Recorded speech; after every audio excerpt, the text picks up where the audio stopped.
সেই জাহেলি যুগের কথা আপনি একটু স্মরণ করুন। মা বোনেরা, আপনারা যারা এসেছেন একটা বার আপনারা লক্ষ্য করে শুনুন, আল্লাহ আপনাদেরকে এত সম্মান এত ইজ্জত দান করেছেন, একটা বার আপনি লক্ষ্য করে দেখুন। আপনি কেন পর্দা করবেন না? আপনি কেন নামাজ পড়বেন না? আপনি কেন ইসলাম মানবেন না? ইসলাম মানার কারণে আল্লাহ রব্বুল আলামিন আপনাদেরকে দুনিয়া এবং আখিরাতে রব্বুল আলামিন সম্মানিত বানায় দিবেন। তার কারণে পৃথিবীর জমিনে কোনো কলা বিক্রেতা যদি বাজারে গিয়ে কলা বিক্রি করে, এখন বিক্রয় করার সময় যদি বিক্রেতা মনে করে আমার কাছে যারা আসবে তাদেরকে আমি একটু কষ্টটা তাদের কমাইতে চাই, কলাটা একটু সিলে আমার প্লেটের উপরে রাখতে চাই, এখন আপনারা বলেন তো কলা সিলার পরে প্লেটে রাখার পরে আপনারা কি 10 টাকার জায়গায় 5 টাকা দিয়ে ওই কলাটা নিতে চাইবেন? সবাই বলেন। কেন 5 টাকা কেন ফ্রি দিলেও আমরা নিব না? কারণ আমরা ভালো করে জানি এই কলার উপরে মাছি পড়েছে, মশা পড়েছে, ময়লা পড়েছে। এই ময়লাযুক্ত কলা আমরা কেউ ফিরি দিলেও নিতে চাইব না। এজন্য আমি বারবার একটি কথা বলি, পর্দা মহিলাদের ভূষণ, পর্দা নারীর ভূষণ। যেই মহিলা মা বোনেরা পর্দার ভিতরে থাকবে, আমার ভাইরা, ওই সমস্ত পর্দানিশী আবেদা সালেহা মেয়েদেরকে কখনো বিয়ে দেওয়ার সময় যৌতুক দিয়ে বিয়ে দেওয়া লাগবে না, বরং যারা সুপুরুষ তারা আমার ভাইরা তাদেরকে টাকা পয়সা দিয়ে স্বর্ণ মুদ্রা দিয়ে বিয়ে করে নিয়ে যাবে। কথা বলেন ঠিক কিনা? এজন্য আপনি পর্দা করবেন। পর্দার ভিতরেই থাকলে আপনার সম্মান বাড়বে, পর্দার বাইরে গেলে আপনার সম্মানটা নষ্ট হয়ে যাবে। আমার ভাইরা ও সম্মানিত মা বোনেরা, আপনারা একটাবার লক্ষ্য করে কথাগুলি শুনবেন। আপনাদের কোনো সম্মান ছিল না, আপনাদের কোনো ইজ্জত ছিল না, আপনাদের কোনো সম্ভ্রম ছিল না, আপনাদেরকে ভোগের পণ্য মনে করা হতো। সেই যুগটার নাম হচ্ছে জাহিলিয়াতের যুগ। এই জাহেলি যুগে নারীদেরকে শুধুমাত্র পণ্য হিসেবে ব্যবহার করা হতো। এমন একটি যুগ ছিল যেই যুগে কোনো পরিবারে কোনো কন্যা সন্তান জন্মগ্রহণ করলে বাবা মন খারাপ করতেন, নইলে বাবা হয়ে নিজের কন্যাকে জ্যান্ত একেবারে পুঁতে দুনিয়া থেকে বিদায় করে দিতেন। আহারে, এমন একজন সাহাবী, যেই সাহাবীর নাম হচ্ছে দাহিয়াতুল কালবি রাদিয়াল্লাহু তাআলা আনহু। আমার নবীজির কাছে জিবরাইল আমিন মাঝে মধ্যে দাহিয়াতুল কালবি এই সাহাবীর চেহারা ধারণ করে মাঝে মধ্যে ওহী নিয়ে আসতেন। সুবহানাল্লাহ কোন। এই সাহাবী একদিন আমার নবীজির সামনে বসা, নবীজিকে ডাক দিয়ে বলেন, ইয়া রাসূলুল্লাহ, ইয়া হাবিবাল্লাহ, আমি ইসলাম গ্রহণের আগে এমন একটা জঘন্যতম পাপ করেছি, বিশাল বড় একটা পাপ করেছি। তখন নবীজি, ওই দিনের কথা আমার স্মরণ হয়ে গেলে আমি বড় নিজেকে পাপী মনে করি। জানি না আল্লাহ আমাকে মাফ করেছে কিনা, আল্লাহ আমাকে মাফ করেছে কিনা আমি জানি না। এইবার নবীজি জানার পরেও আবার জিজ্ঞাসা করলেন, ও সাহাবী, কে এমন পাপ করেছো, জলদি করে আমাকে বলো। এইবার দাহিয়াতুল কালবি সাহাবী নবীজির সামনে হাঁটু গেড়ে বসে পড়লেন। নবীজি ওর দাহিয়াতুল কালবি সাহাবীর কথাগুলি শোনার জন্য মনোযোগটা আরো বৃদ্ধি করলেন। এইবার দাহিয়াতুল কালবি সাহাবী নবীজিকে ডাক দিয়ে বলেন, ইয়া রাসূলুল্লাহ, আমি তো জাহেলি যুগে ছিলাম, যে সময় কন্যা সন্তানদেরকে জীবন্ত পুঁতে ফেলা হতো, কন্যা সন্তানদেরকে দুনিয়া থেকে বিদায় করে দেওয়া হতো। এমনকি আমি নিজে বাবা হয়েও আমার একটা কন্যা সন্তান ছিল, আমার কন্যাকেও আমি জীবন্ত দুনিয়া থেকে বিদায় করে দিয়েছি। নবীজি বললেন, সাহাবী, কিভাবে তুমি বিদায় করলে একটু শুনতে চাই। এবার দাহিয়াতুল কালবি সাহাবী চলে গেলেন তার পারিবারিক বিষয়ের দিকে। নবীজি এইবার আমার ভাইরা কথা বলার পরে দাহিয়াতুল কালবি সাহাবী বললেন, ইয়া রাসূলুল্লাহ, ইয়া হাবিবাল্লাহ, আমার স্ত্রী যখন গর্ভবতী হলেন, গর্ভবতী হওয়ার পরে যখন 7 মাস বয়স হয়ে গেল, আমি আমার স্ত্রীকে ডাক দিয়ে বললাম, ও প্রাণের স্ত্রী, এখন সন্তান ডেলিভারি করার জন্য তুমি তোমার বাবার বাড়ি চলে যাও। তাকে আমি বাবার বাড়িতে পাঠিয়ে দিলাম। দেওয়ার পরে প্রথমে বললাম, বাবার বাড়িতে যাবা, কোনো সমস্যা নাই, 3 মাস পরে তোমার সন্তানটা ডেলিভারি হয়ে যাবে। তবে এই সন্তান যদি ছেলে কোনো সন্তান হয় তাহলে তুমি তাকে নিয়ে আমার বাড়িতে আসবা, আর যদি কন্যা সন্তান জন্মগ্রহণ করে তাকে হত্যা করে দুনিয়া থেকে বিদায় করে দিবা, ওই কন্যাটা আমার সামনে তুমি নিয়ে আসবা না। এই কথা বলার পরে স্ত্রীকে আমি শ্বশুর বাড়িতে পাঠিয়ে দিলাম, তার বাবার বাড়িতে পাঠিয়ে দিলাম। দেওয়ার পরে কয়েক মাস পরে সন্তানটা ডেলিভারি হয়ে গেছে। এই সন্তানটা আর ছেলে সন্তান হয় নাই, কন্যা সন্তান হয়েছে। কন্যা সন্তান হওয়ার কারণে তার স্ত্রী ভয়ে শঙ্কিত হয়ে তার সন্তানটাকে তার স্বামীর বাড়িতে নিয়ে আসলেন না, একা একা চলে আসলেন। আসার পরে স্বামীকে বললেন, স্বামী আমাদের সন্তান হয়েছিল কন্যা সন্তান, তাকে দুনিয়া থেকে বিদায় করে দিয়েছি, তাকে দুনিয়া থেকে বিদায় করে দিয়েছি, আমি আপনার জন্য তাকে দুনিয়া থেকে বিদায় করে দিয়েছি। এই কথা বলার পরে চলছে মাসের পর মাস, বছরের পর বছর। এইদিকে নানির বাড়িতে সন্তানটা লালিত পালিত হচ্ছে। 1 নয় 2 নয় প্রায় 6টি বৎসর যখন হয়ে গেছে, 6 বৎসর হওয়ার পরে এই সন্তানটা আমার বাড়িতে চলে এসেছে। আসার পরে আমি অবাক হয়ে আমার সন্তানের চেহারার দিকে আমি তাকায় দেখলাম, সন্তানের এত সুন্দর মায়াবী চেহারা। এই সন্তানের চেহারা দেখার পরে আমার মনের ভিতরে মায়া লেগেছে, ভালো লেগেছে। লাগার পরে আমি চিন্তা করলাম, এই সন্তানটা কার সন্তান। অবশেষে আমার চেহারা আমি আয়নাতে দেখলাম, আমার সন্তানের চেহারাটাও আয়নাতে দেখলাম। দেখার পরে অবশেষে আমি সিদ্ধান্ত উপনীত হয়ে গেলাম, এই সন্তান আর কারো সন্তান নয়, এই সন্তানটাই আমার সন্তান হবে। তার কারণ আমার নাক, আমার মুখ, আমার চেহারা হুবহু সব কিছু মিলে গেছে আমার এই সন্তানের সাথে, মেয়ের সাথে। তখন আমার বুঝতে বাকি রইল না, ওই সন্তানটা আমার সন্তান। এক পর্যায়ে কন্যা সন্তান যেহেতু আমার বাড়িতে এসেছে, এলাকার মানুষেরা আমাকে বদনাম দিবে, আমাকে গালিগালাজ করবে।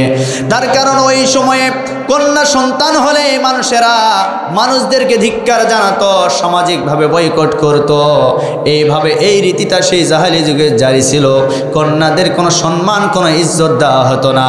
এইবার তিনি আরো বর্ণনা করতেছেন, ইয়া রাসূলুল্লাহ, আমি অবশেষে সিদ্ধান্ত নিয়ে ফেললাম, যদিও আমার সন্তান 6 বৎসর বয়স হয়ে গেছে, চেহারা সুন্দর, আমি সিদ্ধান্ত নিয়ে ফেললাম কৌশলে গোপনে তাকে আমি দুনিয়া থেকে বিদায় করে দিব। এই সিদ্ধান্ত নেওয়ার পরে আমি আমার স্ত্রীর কাছে বললাম, ও প্রাণের স্ত্রী, যেহেতু আমাদের সন্তানটা বড় হয়ে গেছে, আমি আর মারতে চাই না, আমি তাকে ভালোবাসতে চাই, মহব্বত করতে চাই। এই কথাগুলি বলার পরে স্ত্রীকে আরও ডাক দিয়ে বললাম, প্রাণের স্ত্রী গো, আজকে আমি আমার সন্তানটাকে নিয়ে আমি একটা জায়গায় বেড়াতে যেতে চাই। সেই জায়গাটা হলো আমি আমার শ্বশুর বাড়িতে যেতে চাই, অর্থাৎ সন্তানের নানা নানির বাড়িতে যেতে চাই। তুমি জলদি করে সন্তানটাকে একটু সাজায়া গোছায়া দাও। এই কথা বলার পরে মা এবার সন্তানকে সুন্দর করে সাজায়া গোছায়া দিলেন। কিন্তু মায়ের মন বুঝতে পেরেছে, হয়তোবা হতে পারে এই সন্তানকে সাজানো এটাই আমার জীবনের শেষ সাজানো হতে পারে।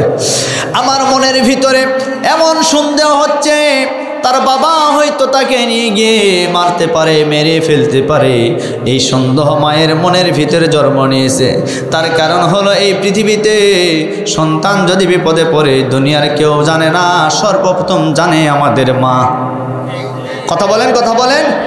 মায়ের সাথে সন্তানের একটা সম্পর্ক আছে, মায়ের সাথে সন্তানের একটা ভালোবাসা আছে, যার কারণে এইবার তার মা শঙ্কিত হয়ে গেলেন, ভয়ে একেবারে তার শরীরটা কাঁপতে শুরু করলো। সন্তানকে সাজায়া দিচ্ছিল, কিন্তু সন্তানের মুখে বলতে পারে না, স্বামীর মুখেও কিছু বলতে পারে না। তার কারণ স্বামীটা অনেক বদমায়েশ, স্বামী অনেক রাগান্বিত, যদি কিছু বলতে যায় হয়তো মারধর করতে পারে। এই জন্য স্বামীর মুখেও তেমন কিছু বলতে পারলেন না। এক পর্যায়ে সন্তানকে শেষ বিদায় হিসেবে সাজায়া গুছায়া দিলেন। দেওয়ার পরে বাবার হাতে আস্তে করে উঠায় দিলেন। দেওয়ার পরে এইবার বাবা সন্তানের হাতটা ধরে নিয়ে চলে গেলেন পাহাড়ি অঞ্চলে যাওয়ার পরে কিছু দূর যাওয়ার পরে নির্জন এলাকা, আশেপাশে কোনো বাড়ি নাই, কোনো ঘর নাই, এরপরে আশেপাশে কোনো মানুষ দেখা যাচ্ছে না। এমন সময় এই পাষণ্ড বাবা করলেন কি, আমার ভাইরা গর্ত খনন করা শুরু করলেন। সন্তান বাবাকে ডাক দিয়ে বলেন, বাবা এই জায়গায় হঠাৎ করে তুমি গর্ত খনন করা কেন শুরু করলে? তুমি কি নানার বাড়িতে আমাকে নিয়ে যাবা না? তুমি কি আমাকে নানার বাড়িতে নিয়ে যাবা না? সন্তান বারবার বলতেছিল, কারণ সন্তান তো জানে না আর কিছুক্ষণ পরে তাকে এই গর্তের ভিতরে ফেলে দিয়ে দুনিয়া থেকে বিদায় করে দেওয়া হবে। বাবা কোনো কথা বলে না। এই গর্ত খনন করতে করতে এক পর্যায়ে গর্ত খনন করার সময় এই গর্তের ভিতর থেকে কিছু বালু কোনা এই যিনি খনন করতেছিল বাবার চেহারার ভিতরে লেগেছে, দাড়িতে লেগেছে, মাথায় লেগেছে। দেখেন একটা কন্যা সন্তানের বাবার প্রতি কত মায়া, কত ভালোবাসা। এই ছোট্ট মানুষ, 6 বৎসরের মানুষ, এই ছোট্ট মেয়েটা এবার করলেন কি, বাবার এই ধুলা বালিকোনা আস্তে করে পরিষ্কার করে দিচ্ছে, মাথা থেকে বালিকোনাগুলো সরে দিচ্ছে। আমার ভাইয়েরা, এরপরেও বাবার মনে কোনো দয়া হয় নাই, মায়া হয় নাই। এক পর্যায়ে খনন করা যখন শেষ হয়ে গেছে, শেষ হয়ে যাওয়ার পরে এইবার গর্ত থেকে উঠেছে, ওঠার পরে সন্তানটাকে আস্তে করে গর্তের সামনে নিয়ে এসেছে। গর্তের সামনে নিয়ে এসেছে, নিয়ে আসার পরে বাবার মনে কোনো দয়া নাই, কোনো মায়া নাই, কোনো ভালোবাসা নাই। আস্তে করে এই সন্তানটাকে পিছন দিকে ধাক্কা মেরে গর্তে ফেলে দিয়েছে। গর্তে যখন ফেলে দিয়েছে, গর্তের ভিতরে সন্তানটা পড়ে গেছে। পড়ে যাওয়ার পরে এত সুন্দর মায়াবী চেহারার সন্তান, এই সন্তানটা চোখের পানি ফেলে ডাক দিয়ে বলেন, বাবা আমার আর বুঝতে বাকি নাই, তুমি আমাকে দুনিয়া থেকে বিদায় করে দিবা। ও বাবা, আমি তোমার কাছে হাত জোর করে বলে, বাবা তুমি আমার বাবা, তুমি আমাকে জন্ম দিয়েছো গো বাবা, আমার কারণে যদি তোমার কোনো অসুবিধা হয়ে যায়, আমি সন্তান হয়ে তোমার কাছে হাত জোর করছি গো বাবা, আজকের মতো তুমি আমাকে ছেড়ে দাও, আমি তোমার বাড়িতে যেতে চাই না, আমার চোখ যেই দিকে যাবে সেই দিকে আমি চলে যাব, আমার জন্য তোমাকে কোনো চিন্তা করতে হবে না, আমার জন্য তোমাকে কোনো টেনশন করতে হবে না গো বাবা, তুমি আমাকে ছেড়ে দাও, আমি এই এলাকা ছেড়ে অন্য কোথাও চলে যেতে চাই। এই সাহাবী চোখের পানি ফেলতেছিল, আর ডাক দিয়ে বলেন, ইয়া রাসূলুল্লাহ, আমার কলিজার টুকরা কন্যা ওই মুহূর্তে কেঁদে কেঁদে আমাকে বলেছিল, বাবা আমাকে ছেড়ে দাও, আমাকে ছেড়ে দাও। আমার বাবা, আমার মনের ভিতরে একটুও দয়া হয় নাই, মায়া হয় নাই। আমি হাতের ভিতরে বিশাল বড় একটা পাথর নিলাম, পাথর নেওয়ার পরে আমার কলিজার টুকরা মেয়েটার বুকের ভিতরে একবারে পাথরটা নিক্ষেপ করলাম। ইয়া রাসূলুল্লাহ, ইয়া হাবিবাল্লাহ, নিক্ষেপ করার সাথে সাথে আমার কন্যাটা আব্বা আব্বা বলে চিৎকার মেরে দুনিয়ার মায়া ত্যাগ করে চলে গেলেন। ও নবী গো, ওই দিনের কথা বারবার মনে পড়ে যায়, না জানি আল্লাহ আমাকে মাফ করবে কিনা। এই ঘটনা শোনার পরে নবীজির চোখ দিয়ে পানি পড়তেছিল। সাহাবী দাহিয়াতুল কালবি রাদিয়াল্লাহু তাআলা আনহু, তিনিও কান্না করতেছিলেন, নবীজিও কান্না করতেছিলেন। তার কারণ হলো, আমার নবীজি কন্যাদেরকে এত মহব্বত করতেন, এত ভালোবাসতেন। আমার নবীজির মা দুনিয়া থেকে বিদায় নিয়ে চলে গিয়েছিল 6 বৎসর বয়সে। বাবা তো জন্মের আগে দুনিয়া থেকে বিদায় নিয়ে চলে গেছে, যার কারণে আমার নবীজি মেয়েদেরকে সবচাইতে বেশি ভালোবাসতেন।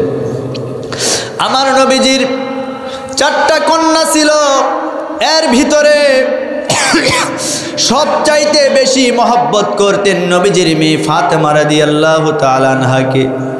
কেন করতেন আপনারা হয়তো জানেন না, এই কারণে করতেন, নবীজি ফাতেমার চেহারার ভিতরে নবীজির মায়ের সম্পূর্ণ ছাপ তিনি দেখতে পেতেন।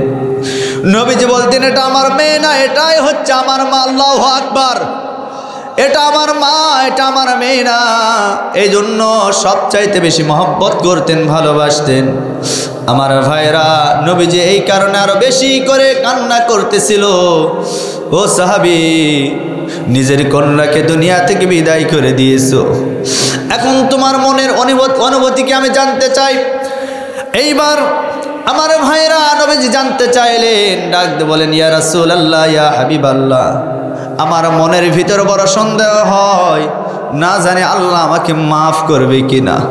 আল্লাহর নবী বলেন, ও সাহাবী, তুমি তো কালেমা গ্রহণ করেছো, তুমি তো ইসলাম ধর্ম গ্রহণ করেছো। আমি ঘোষণা করে দিয়েছি, আল্লাহ ঘোষণা করে দিয়েছে, যারা একটা বার হাজারো পাপ করার পরে, পাহাড় সমপরিমাণ পাপ করার পরেও যদি তারা আল্লাহর কাছে তওবা করে আর ফিরে আসে, রব্বুল আলামিন তাদের জীবনের সমস্ত পাপগুলি আল্লাহ মাফ করে দিবে। আল্লাহ ঘোষণা করে দিয়েছেন সমস্ত পাপগুলি আল্লাহ মাফ করে দিবে। সুতরাং ও সাহাবী, তোমাকে চিন্তা করা লাগবে না, টেনশন করা লাগবে না। ঈমান গ্রহণ করার কারণে আল্লাহ তোমাকে মাফ করে দিয়েছেন। আমার ভাইরা, আল্লাহর দয়া আছে না নাই? আরো জোরে বলেন। আজকে আমরা যারা মাহফিলে এসেছি, আমাদের হাজারো পাপ আছে, অন্যায় আছে। আল্লাহ ঘোষণা করে দিয়েছেন আজকের মাহফিলে যার যত বেশি পাপ হবে, যার যত বেশি অন্যায় হবে, তাদের জন্য সবচাইতে বেশি সফলতা। এখন বলবেন হুজুর এটা আবার কেমন কথা? এইবার আল্লাহর কোরআনের দলিল আপনারা শুনুন। রব্বুল আলামিন কোরআনে কারীমের ভিতরে সুন্দর করে জানায় দিয়েছেন, ইল্লা মান তাবা ওয়া আমানা ওয়া আমিলা আমালান সালিহান ফাউলাইকা ইউবাদদিলুল্লাহু সাইয়্যাতিহিম হাসানাত ওয়া কানাল্লাহু গফুরুর রহিমা। আল্লাহ বলেন যারা তওবা করবে, আল্লাহর প্রতি যারা ঈমান আনয়ন করবে, আর যারা তওবা করবে, ফিরে আসবে, এই তওবা করার কারণে পিছনের যত পাপ আছে সমস্ত পাপগুলি আমি রব্বুল আলামিন তাদেরকে মাফ করে দিব। শুধু মাফি করব না, আল্লাহ রব সুসংবাদ দিয়েছেন শুধু মাফি করব না, এতদিন যারা পাপ করেছে, অন্যায় করেছে, যত পাপ করেছে সমস্ত পাপগুলি ওই সমস্ত বান্দা বান্দীদের আমলনামায় তওবা করার কারণে আমি রব্বুল আলামিন নেকি দ্বারা পরিপূর্ণ করে দিব। আমার ভাইরা, আল্লাহর দয়া আছে না নাই? নবীজির দয়া আছে না নাই? নবীও আমাদেরকে ভালোবাসেন, নবীও আমাদেরকে মহব্বত করেন। রহমাতুল লিল আলামিন নবী কোরআনি প্রমাণ, উম্মত বিনে কে বুঝিবে আমার দয়ার নবীর শান। মারহাবা কোন? সবাই বলেন মারহাবা। রহমাতুল লিল আলামিন নবী কোরআনি প্রমাণ, আশিক বিনে কে বুঝিবে আমার দয়ার নবীর শান। নবী আমার মদিনারি বলবো,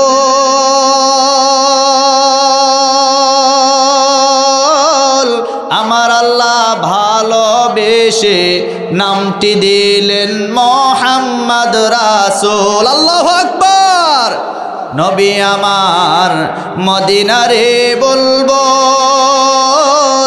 আমার আল্লাহ আদর করে নামটি দিলেন হাবিবে রাসূল। সেই নবীকে ভালো না বাসলে, সেই নবীকে ভালো না বাসলে থাকবে না ঈমান। আশিক বিনে কে বুঝিবে আমার দয়ার নবীর শান, উম্মত বিনে কে বুঝিবে আমার দয়ার নবীর শান। রহমাতুল লিল আলামিন নবী, রহমাতুল লিল আলামিন নবী কোরআনে প্রমাণ, আশিক বিনে কে বুঝিবে আমার দয়ার নবীর শান। আমার ভাইরা, একটু লক্ষ্য করে শুনুন। আমি মা বোনদের সম্পর্কে বলতেছিলাম, কারণ তারা যদি ভালো হয়ে যায় আমাদের পরিবার ভালো, সমাজ ভালো, দেশ ভালো। কথা বলেন ঠিক কিনা? আজকে পরিবারে আপনি তাকায় দেখবেন যাদের কারণে দ্বন্দ্ব তারাই হচ্ছে মহিলা। তার কারণ বউ শাশুড়ির যুদ্ধ প্রত্যেকটা পরিবারে আছে না নাই? আপনি লক্ষ্য করে দেখবেন শাশুড়ি তার স্বামী যখন বাড়িতে আসবে, আসার পরে বলবে কি একটা ডাইনি বউকে বাড়িতে নিয়ে আসছি, এ আমার মনটা জ্বালায়া পোড়ায় করলো সরকার, এর সঙ্গে আমি আর থাকতে চাই না। এটা তার স্বামীকে বলল। আবার যখন এই বৌমার স্বামী যখন আসবে, অর্থাৎ তার ছেলে যখন আসবে, তখন সেও বলবে তোমার মার এই কুটকুটানিতে আমি এই সংসারে থাকতে চাই না, আমরা দুইজন এখন আলাদা হতে চাই। এখন বলেন তো, এই যে আলাদা হওয়ার কথা বললেন, এখানে পুরুষের কোনো দোষ আছে? কথা বলেন। তাহলে দোষ কার? মহিলাদের। তারাই তো দেখবেন স্বামীদেরকে শুধুমাত্র ফুসলায়, এইটা করতে হবে, ওইটা করতে হবে। আমার ভাইয়েরা, এজন্য মা বোনেরা, আপনারা একটাবার লক্ষ্য করে দেখবেন, আজকে আপনি একটা ছেলের বউ হয়ে বাড়িতে গেছেন, আপনার শ্বশুর শাশুড়ি আছে, তাদেরকে ভালোবাসবেন, মহব্বত করবেন। এমন একটা দিন চলে আসবে আপনিও তার জায়গায় চলে যাবেন, তার মানে আপনিও শাশুড়ি হবেন। আজকে যদি আপনি শাশুড়িকে শ্বশুরকে যদি সম্মান করতে না পারেন, বৃদ্ধ বয়সে আপনার ছেলে মেয়ের ওই যে আপনি যে শ্বশুর শাশুড়ি হবেন, আপনার বৌমার কাছ থেকেও আপনি কোনোদিন সম্মান পাবেন না। এটাই হলো নিয়ম, এটাই হলো বাস্তবতা। কাউকে কারো কাছ থেকে ভালোবাসা পেতে গেলে তাকে ভালোবাসতে হবে। এখন আমি যদি আপনাদের কাছ থেকে ভালোবাসা পেতে চাই, আমি আপনাদেরকে আগে ভালোবাসবো, আমার ভালোবাসা আপনাদেরকে দিতে হবে, তারপরে আপনারা আমাকে ভালোবাসবেন। এই পৃথিবীর নিয়ম হলো, কারো কাছ থেকে ভালোবাসা পেতে গেলে তাকে ভালোবাসা দিতে হয়। আপনি বৌমা হয়ে একটা বাড়িতে গেছেন, আপনার শাশুড়ির ভালোবাসা পেতে চান, আগে আপনার শাশুড়িকে ভালোবাসবেন। কথা বলেন না কেন? আপনার শ্বশুরকে ভালোবাসবেন। আর শাশুড়ি যারা আছেন তাদেরকে বলি, আপনার বউ, আপনার বৌমা, আপনার ছেলের বউ হয়ে আপনার বাড়িতে এসেছে, একটা বার কি আপনি মনে করতে পারতেন না, আপনার যদি মেয়ে থাকতো আপনি কি তার সাথে খারাপ ব্যবহার করতে পারতেন? আপনি একটা বার লক্ষ্য করে দেখেন, আপনার মেয়েও তো একটা বাড়ির ঘরের বউ। কথা বলেন ঠিক কিনা? আপনার মেয়েটা অন্যের বাড়িতে গেছে, আপনি একটা বউকে নিয়ে এসেছেন, সুতরাং আপনার এই বৌমাটাকে বৌমা হিসেবে দেখবেন না, আপনি মেয়ে হিসেবে দেখবেন। আর বৌমাদেরকে বলে আপনার শাশুড়িকে আপনার শাশুড়ি হিসেবে দেখবেন না, মায়ের মতো দেখবেন। দেখবেন মা আর মেয়ের সম্পর্ক যখন তৈরি হয়ে যাবে, ওই পরিবারগুলিতে আর কোনোদিন আলাদা হওয়ার প্রশ্ন আসবে কি? কথা ঠিক? এইভাবে আমাদের পরিবারগুলি গঠন করতে হবে। আর বিশেষ করে যাদের যুবতী মেয়ে আছে তাদেরকে পর্দার ভিতরে রাখতে দিবেন, পর্দা করতে দিবেন। আমার মা বোনেরা, আপনারা পর্দার ভিতরে থাকবেন। যখন বিয়ে হয়ে যাবে, স্বামী স্ত্রীর সংসারটাকে গোছায় নেবেন।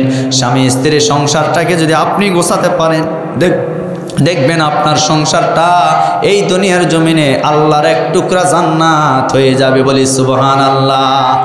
এইরকম পরিবার আমরা দেখতে চাই কি চাই না? আপনি একটাবার লক্ষ্য করে দেখেন, আজকে হয়তো আপনি বলতে পারেন, কেন আমি এই কাজ করব? আমি গরুর কাজ করতে পারবো না, আমি গোয়ালের কাজ করতে পারবো না। তার কারণ আমি হলাম কোটিপতির মেয়ে। আপনি কোটিপতির মেয়ে হয়েছেন, তা কি হয়েছে? আপনার বাবার বাড়িতে আছে, স্বামীর বাড়িতে আপনি চলে এসেছেন, আপনাকে সব কিছুই করতে হবে। কথা বলেন ঠিক কিনা? আমার ভাইরা, আমার মা বোনেরা, আপনারা যদি টাকার অহংকার করেন, একটাবার নবীজির একজন স্ত্রী ছিলেন, আমাদের মা আম্মাজান খাদিজাতুল কুবরা রাদিয়াল্লাহু তাআলা আনহা, তার সম্পদের দিকে একটাবার তাকান। সুবহানাল্লাহ কোন? নবীজির সম্পদ ছিল না, টাকা ছিল না, পয়সা ছিল না। আম্মাজান খাদিজা সেই সময়ে মক্কাতে সম্ভ্রান্ত একজন মহিলা ছিলেন, সম্পদের কোনো অভাব ছিল না, টাকা পয়সার কোনো অভাব ছিল না। এরপরে আমার নবীজিকে বিবাহ করেছেন। সুবহানাল্লাহ কোন? আমার প্রিয় বন্ধুগণ, সম্মানিত মা বোনেরা, এজন্য আমার নবী আম্মাজান খাদিজাকে কিভাবে বিবাহ করলেন আপনি একটাবার শুনে দেখেন। আর এই বিবাহ করার কারণে আমার ভাইরা, আম্মাজান খাদিজাকে মক্কার বড় বড় কাফিররা বিভিন্নভাবে অপবাদ দিয়েছিল। এই অপবাদের জবাব আম্মাজান খাদিজা দিয়েছেন।